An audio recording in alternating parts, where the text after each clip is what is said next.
ఆంధ్రప్రదేశ్లోని నెల్లూరు జిల్లా సోమశీల జలాశయం జలకళను సంతరించుకుంది. ఎగువన కురుస్తున్న వర్షాలతో శ్రీశైలం జలాశయం నుంచి వస్తున్న నీటితో సోమశీల జలాశయంలో ఇప్పటికే 59 టీఎంసీలు నీరు చేరిందని సోమశీల జలాశయం ప్రాజెక్టు చైర్మన్ తెలిపారు.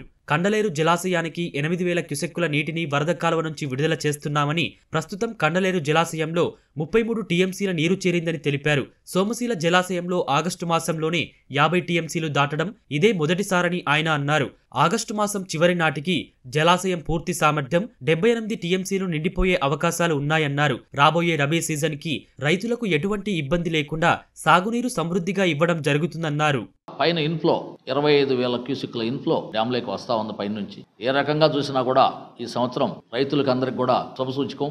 మరియు రెండో పంటకు కూడా నీరు అందిస్తున్నాం. ప్రతి ఎకరాకు లాస్ట్ ఆయకట్టు వరకు నీరు అందిస్తున్నాం. సోమశిల ప్రాజెక్టు చరిత్రలోనే ఎన్నడూ లేని విధంగా ఆగస్టు మొదటి వారంలోనే కండలేరుకు నీటిని విడుదల చేయడం కూడా ఒక మంచి పరిణామం. మనకు వర్షాలు పడకపోయినా పైన పడినటువంటి వర్షాల వల్ల దాదాపు మన జలాశయాలు అన్ని కూడా పూర్తిగా నిండేటువంటి అవకాశం ఉంది. గౌరవనీయులైనటువంటి రాష్ట్ర ముఖ్యమంత్రి గారు శ్రీ నారా చంద్రబాబు నాయుడు గారు నీటి సంఘాలతో వీడియో కాన్ఫరెన్స్ నిర్వహించడం జరిగింది.